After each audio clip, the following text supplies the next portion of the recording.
In 1911, three neighboring ranches along the Cimarron River lost 47 head of cattle in ways that defied every explanation we knew. The killings started in late March when the spring grass pushed through the winter dirt, and they continued through the worst drought that Valley had seen in 20 years. What troubled us wasn't just the losses. Every rancher expects some death among the herds. It was the method. Clean incisions along the throat, organs removed with surgical precision, and not a drop of blood on the ground, despite wounds that should have painted the earth red. Then came the morning we found tracks that changed from wolf to human mid-stride, and everything we thought we understood about predators fell apart. So before we continue, please make sure to leave a like and let us know where you're watching from. Thanks. I came to the Cimarron Valley in February of 1911, hired on as foreman for the Brennan ranch after their previous man quit without notice or explanation. The spread covered 8,000 acres of mixed grassland and scrub, running from the river bottoms up into the chalk hills where the land turned too rough for anything but goats and rattlesnakes. John Brennan met me at the depot in Folsom with a wagon and a grim expression that I would learn was his default state. "You know cattle?" he asked as we loaded my trunk.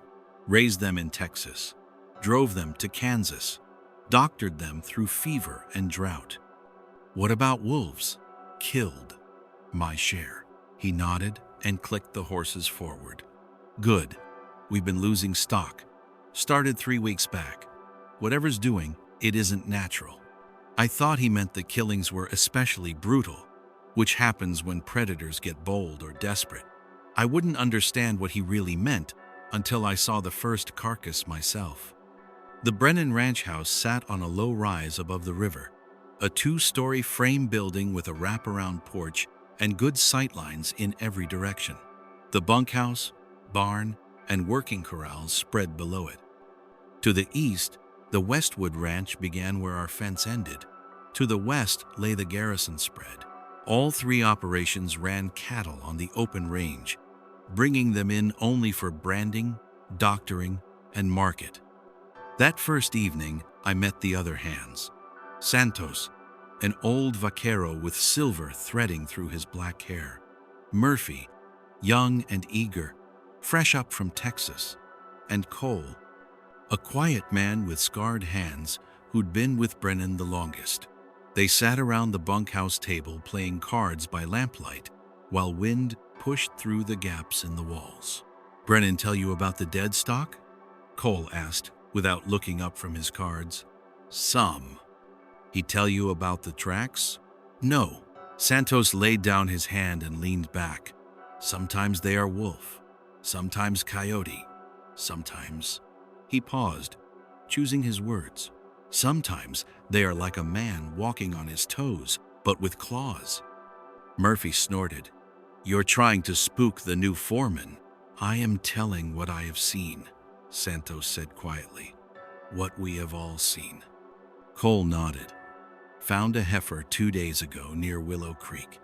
Throat cut clean as a butcher's work. Liver, heart, and tongue gone.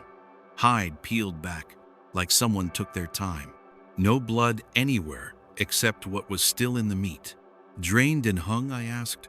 "Lying flat in the grass. Should have been blood soaked into the ground for yards around. Nothing." I'd seen strange kills before, cats that played with their prey, bears that cached meat in unusual ways. But this didn't fit any pattern I knew. "Show me in the morning." "Can't," Murphy said. "Body's gone." "Coyotes?" "No drag marks, no scatter. Just gone, like something carried it off whole." The wind picked up outside, rattling the loose boards. Santos crossed himself and muttered something in Spanish. Cole gathered the cards and shuffled again, his scarred fingers working with practiced ease. Nobody said what they were thinking, but it hung in the air like smoke. Something was hunting our cattle, and none of us knew what it was. The next morning came gray and cold, with a wind that cut through my coat. Cole and I rode out to check the eastern pastures where the latest kills had occurred. The land rolled in long waves of brown grass, broken by draws lined with cottonwoods and willows. Here and there, limestone ridges pushed through like old bones. We found the first sign near Bitter Creek, a seasonal stream that still held pools of water from winter snow. The tracks started at the water's edge, clear wolf prints in the damp sand, 4 toes and claws, the right size for a big male. They followed the creek bank for maybe 30 yards, steady and purposeful. Then they changed. I dismounted and knelt beside the prints. The transformation happened over the course of 5 or 6 steps. The pad elongated, the toes stretched and separated. The gait shifted from 4 legs to 2. By the time the tracks left the sand for the grass, they looked almost human but wrong. Too narrow, too deep at the ball of the foot, and those claw marks that no man would leave. First time I saw these, I thought someone was playing a trick, Cole said from his saddle. Carved fake feet, walked around trying to scare us. But look at the depth, the weight distribution. Whatever made these was real. I studied the progression again. Each transition print showed the foot in a different stage of change, capturing something between wolf and human. The stride length increased gradually as the creature rose from 4 legs to 2. You couldn't fake that, not with this level of detail. How many times have you seen these? 4, maybe 5. Always near a kill, but never at the kill site. Like it changes shape to travel, then changes again to hunt. We followed the tracks through the grass until they disappeared in a patch of exposed rock. Beyond that, we found what we were looking for, a dead steer lying in a shallow draw, discovered just that morning by Murphy during his dawn ride. The animal lay on its side, massive and still. The throat showed a single deep cut, precise as a surgeon's work. The belly had been opened with similar care, and several organs removed: liver, kidneys, heart. The hide around the incisions was peeled back in neat flaps. Despite these massive wounds, only a small pool of blackened blood stained the ground beneath the carcass, far less than should have been there. "Look at the ribs," Cole said. I looked closer. The exposed ribs showed marks, not teeth marks, but scrapes, as if something had cleaned the bones with a rough tongue or a tool. Between the ribs, I could see where tissue had been carefully separated, not torn. "No predator I know works like this," I said. "No predator anyone knows works like this." I circled the carcass, looking for tracks, fur, anything that might identify the killer. The ground around the body was undisturbed, except for Murphy's boot prints from his earlier discovery. Whatever had killed this steer had left no trace of its presence, except the surgical precision of its work. That evening, John Brennan called a meeting with the neighboring ranchers. They gathered in his dining room. Tom Westwood, a heavy man with red face and nervous eyes; Carl Garrison, thin and sharp-featured, with his son Frank, who was about Murphy's age. Martha Brennan served coffee and thick slices of bread, but didn't sit with us. She stood by the kitchen door, listening. "Lost 2 more this week," Westwood said. "Found 1, others just missing." "3 for me," Garrison added. "All the same throat cut, organs gone, no blood." Brennan leaned forward. "We need to organize hunting parties. Whatever this is, we stop it before it ruins us." "My vaqueros won't hunt it," Westwood said. "They say it's a skinwalker. Say killing one brings curse on the man who does it." Frank Garrison laughed nervously. "That's Indian superstition." "Maybe," his father said, "but I've got hands threatening to quit. Good men who've worked cattle all their lives, talking about packing up and leaving." "What about the army?" Westwood suggested. "Fort Union's not that far." "And tell them what?" Brennan asked. "That we're losing cattle to something that walks like a man and hunts like a wolf? They'd laugh us out of the territory." The discussion went in circles. More guards on the herds, dogs to raise alarm, poisoned bait. But every suggestion met the same problem: we didn't know what we were hunting. The meeting broke up with nothing decided, except that each ranch would increase night watches and share information about any new kills. As the others prepared to leave, Martha Brennan touched my arm. "My grandmother was Comanche," she said quietly. "She told stories about things that changed their shape. Said they were once human, but traded their souls for power. They can be killed, but only with weapons blessed by medicine men, and only by someone pure of purpose. Do you believe that?" She looked toward the window, where darkness pressed against the glass. "I believe something is taking our cattle. I believe it's smart enough to avoid our traps. And I believe it's going to get bolder." That night, I took first watch with Santos. We rode a slow circuit around the nearest pastures, rifles across our saddles, eyes straining in the darkness. The moon was new, leaving only starlight to see by. Every shadow could hide a threat. Every sound might signal an attack. "You ever see anything like this in Texas?" Santos asked. "No. You?" "Once, maybe, when I was young, working a ranch near Sonora. Cattle started dying. Same kind of wounds. The patron hired a Yaqui tracker. The man took one look at the kills and left. Said some things shouldn't be hunted." "What happened?" "The killing stopped after a month. But first, 3 vaqueros disappeared. Found one of them weeks later, arranged careful-like under a mesquite tree. Same wounds as the cattle. We rode in silence after that, listening to the wind move through the grass. Around midnight, the horses grew restless, ears pricking forward, nostrils flaring.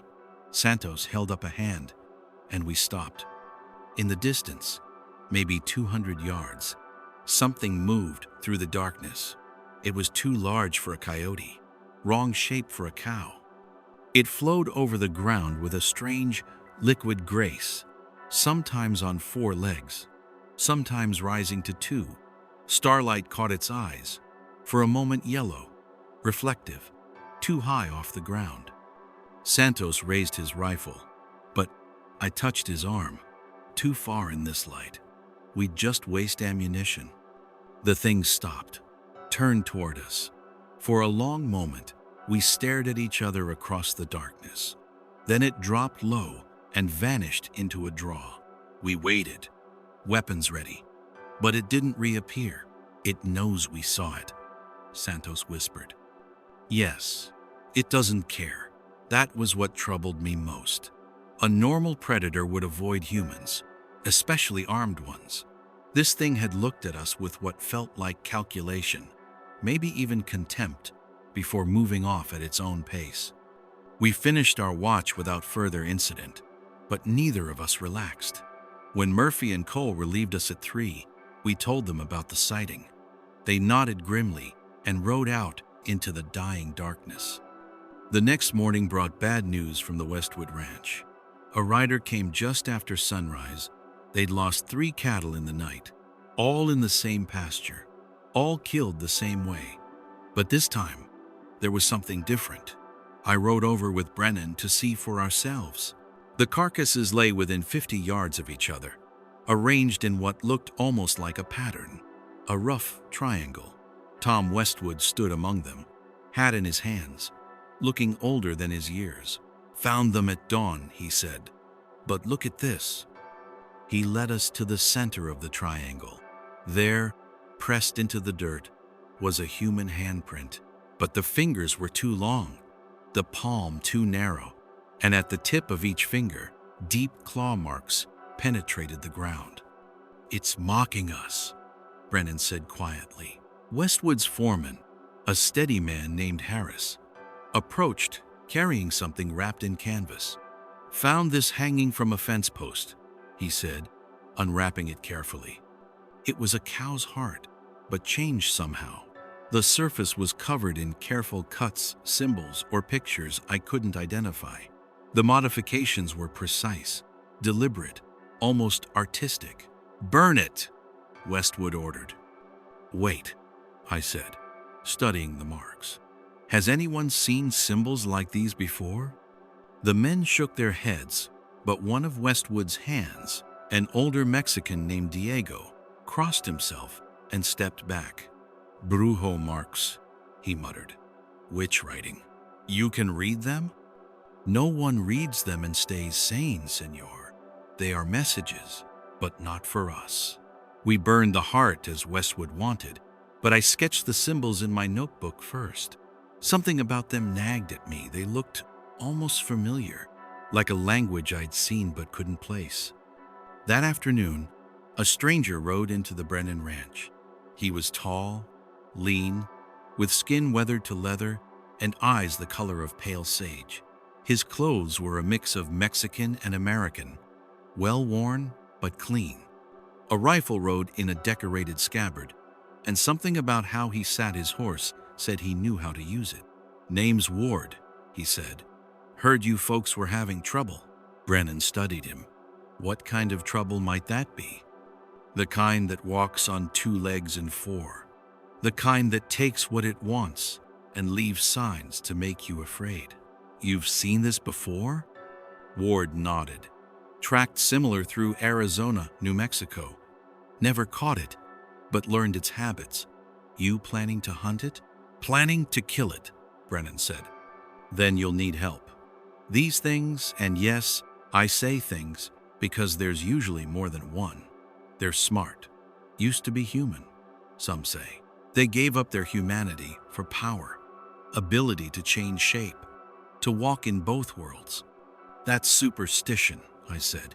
Ward looked at me steadily. "Superstition is just truth that makes folks uncomfortable. I can help you, but you need to understand what you're facing. These aren't animals. They think, plan, hold grudges, and they're hard to kill." "How hard?" "Regular bullets wound them, but don't stop them. Fire works better, and they can't cross running water in their animal form. Something about the change makes them vulnerable to it." Brennan looked skeptical but desperate. "What do you want?" $100 when we kill it. Nothing if we don't." They shook on it. That night, Ward laid out his plan. We would bait a trap using a sick cow, one that would die anyway. Ring it with men hidden at distances, overlapping fields of fire. When the creature came and Ward was certain it would, we'd have it surrounded.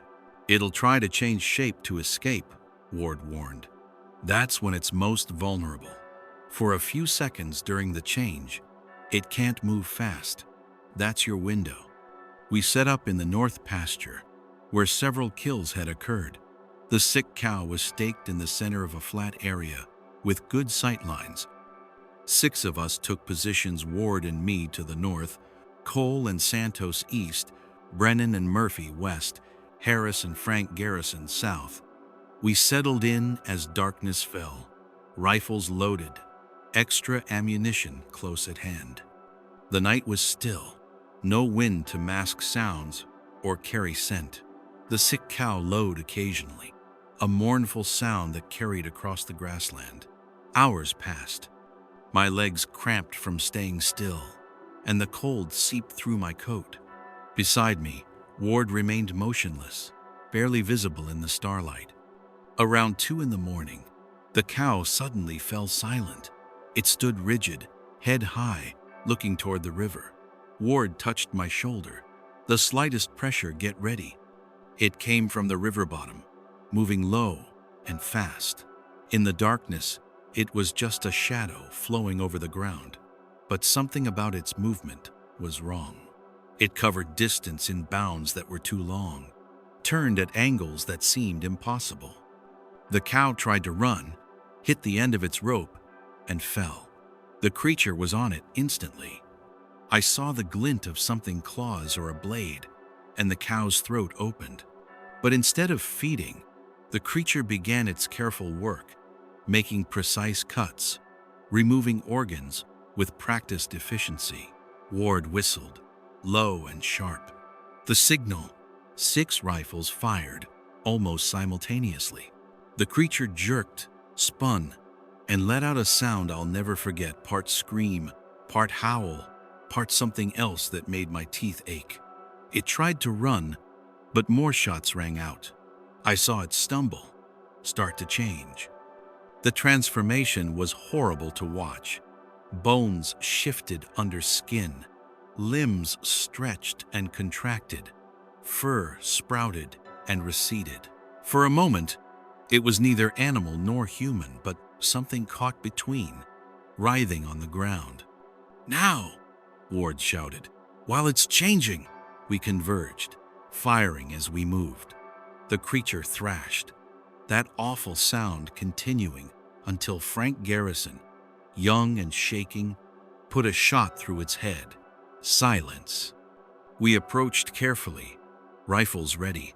In death, it had settled into a form that was almost human.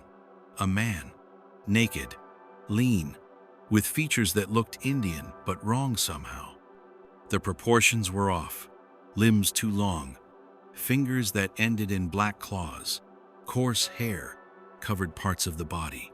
The wounds from our bullets showed clearly, but there was less blood than there should have been. "Build a fire," Ward ordered. "Burn it before it comes back." "Comes back?" Murphy asked. "Sometimes they heal if you don't burn them quick. Sometimes their partner comes looking." Partner. The word hung in the air as we gathered wood, piled it over the body, and set it ablaze. The thing burned strangely, too fast and too hot, with flames that showed colors I couldn't name. The smell was worse than anything like burning hair and copper, and something sweet-sick that made us all step back. As the fire consumed it, we heard answering howls from 3 different directions. Not wolf, not coyote, not human. The same awful sound the creature had made when we shot it. "There are more," Cole said unnecessarily. Ward nodded grimly. "Always are. This one was young, careless. The others will be harder." We stood watch until dawn, when the fire had reduced the creature to ash and twisted bones. As the sun rose, I saw movement on the distant ridges, figures that might have been human watching us before disappearing over the horizon. The killings stopped for a week. We started to hope that the death of one had scared off the others. But then it began again, worse than before. Not just cattle now, horses, sheep, even Westwood's dogs. The wounds were the same but more vicious, less careful, angry. Ward stayed on, teaching us what he knew. We learned to look for the transition tracks, to recognize the symbols they carved, to predict which pastures they'd target. But for every pattern we identified, they changed tactics. The second one we killed took 8 men and cost us Murphy. It came during a thunderstorm, using the noise and confusion as cover. Murphy saw it first, fired too soon, missed. The creature took him before any of us could react, carrying him into the darkness. We found his body arranged in that same careful way Santos had described, organs removed with surgical precision. Brennan's wife left after that, went to stay with her sister in Denver. Other families followed. By late April, the valley had half emptied, ranches operating with skeleton crews of men too stubborn or too poor to leave. The third killing was different. This creature was old, smart. It had been watching us, learning our patrols, our weaknesses. It came for Cole while he was alone, checking fence line. But Cole was tougher than it expected. When we found them, both were dead, Cole with his throat torn out but still gripping his knife. The creature with the blade buried in its chest, caught mid-transformation. It had the face of an old woman, weathered and stern, but the body was wrong, caught between shapes. We burned them both. Cole had no family to object, and we couldn't risk either of them coming back. By May, only Ward and I were left of the original hunters. Brennan had sold his stock and moved to California. Garrison held on, but rarely left his house. Westwood drank himself insensible most nights. "We're not winning," I told Ward one evening as we sat watching another empty pasture. "Never expected to," he replied. "These things were here before us. We'll be here after. Best we can do is make it costly enough that they move on, find easier hunting." "How long have you been hunting them?" He was quiet for a long moment. "Since one killed my family. 10 years now. I've killed 7, maybe 8. There are always more. Why didn't you warn us there were multiple creatures? Would you have believed me? Would it have changed anything?" He shook his head. "People need to see for themselves, need to know the world has things in it they don't understand. That night, under a crescent moon, they came for us. Not 1 or 2, but 5 of them, moving in coordination. They'd learned from their dead, adapted to our tactics. They came from multiple directions, some in animal form, some walking upright, all of them silent until they were almost on us. Ward and I were in the barn when they struck. The first one came through the wall, literally through it, board splintering. Ward got 2 shots off before it reached him. I saw his face change from determination to surprise as claws ripped across his chest. I grabbed the kerosene lantern and threw it. The creature, covered in oil and flame, shrieked and fled, but others were already inside. I remember fragments firing until my rifle was empty, swinging the stock like a club, the burn of claws across my back, Ward somehow still alive and fighting with his knife. Then water. I backed against the trough, and in desperation, I grabbed a bucket and threw it at the nearest creature. It recoiled as if burned, and I remembered Ward's words about running water. I upended the whole trough, flooding the barn floor. The creatures retreated to the hayloft, watching us with yellow eyes. Mexican standoff. They couldn't cross the water to reach us. We couldn't leave without exposing ourselves. Ward was bleeding badly, leaning against me. My own wounds throbbed. We waited like that until dawn, when they finally melted away into the growing light. Ward died 2 days later, infection taking him despite the doctor's efforts. Before he went, he pressed a carved stone into my hand, a thing covered in symbols that hurt to look at. "Keep it," he wheezed. "They'll smell it on you. Know you've killed their kind. Might make them think twice." I buried him on the hill, overlooking the river. No marker he'd asked for, none. The creatures watched from the ridges as I dug. They didn't approach, but I felt their attention like cold wind. I left the valley the next week. So did the last of the holdouts. Garrison, Westwood, even stubborn old Santos.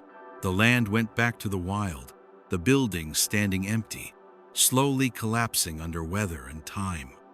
But first, I did one last thing. I took Ward's carved stone to the place where we'd killed the first creature. I built a small fire and burned the sketches I'd made of their symbols, the notes I'd kept about their habits. Some knowledge shouldn't be preserved. As the smoke rose, I heard them calling from the hills, that sound between howl and scream that still visits my dreams. They were claiming victory, maybe, or saying goodbye, or warning me never to return. I never did go back. Ranched for a while in Oregon, where the rain never stopped and nothing prowled the pastures at night. But I kept Ward's stone, and sometimes I'd wake to find it warm in my pocket, like it was warning me something was near. The Cimarron Valley stays empty to this day, far as I know. Folks tried to resettle it a few times, but the cattle always started dying in that particular way. The railroad surveyed a route through in 1923, but changed their plans after their crew reported strange tracks and lost 2 men to what they called wildlife incidents. Sometimes young men come to me with questions, having heard rumors about what happened there. I tell them it was disease, or drought, or economic failure, normal things that kill ranches. They don't believe me, but they don't push. Something in my eyes, maybe, or the scars I carry that I never explain. But you wanted the truth, so I've written it here. Those things are still out there, in the spaces between what we know and what we fear. They walk on 2 legs and 4. They take what they want with surgical precision, and they remember the ones who fought them. On cold nights, when the wind sounds almost like howling, I hold Ward's stone and remember his words. They were here before us. They'll be here after. He was right about that. Right about everything, really, except one thing. He said people need to know the world has things in it they don't understand. But I've learned different. People need to not know. Need to believe the world makes sense, that predators follow patterns, that everything can be explained. It's the only way we can sleep at night, build our homes, raise our children. So I'm writing this down, but I'm also burning it after. Like I burned those sketches, those symbols, that knowledge that serves no good purpose. Let the valley keep its secrets. Let those creatures hunt in the spaces we've abandoned. Some borders shouldn't be crossed. Some things shouldn't be understood. And some stories, even true ones, are better left untold. But you asked for the truth, and now you have it. What you do with it, whether you believe it, dismiss it, or investigate further, that's your choice. Just remember, they remember the ones who hunt them, and they have all the time in the world to hold a grudge.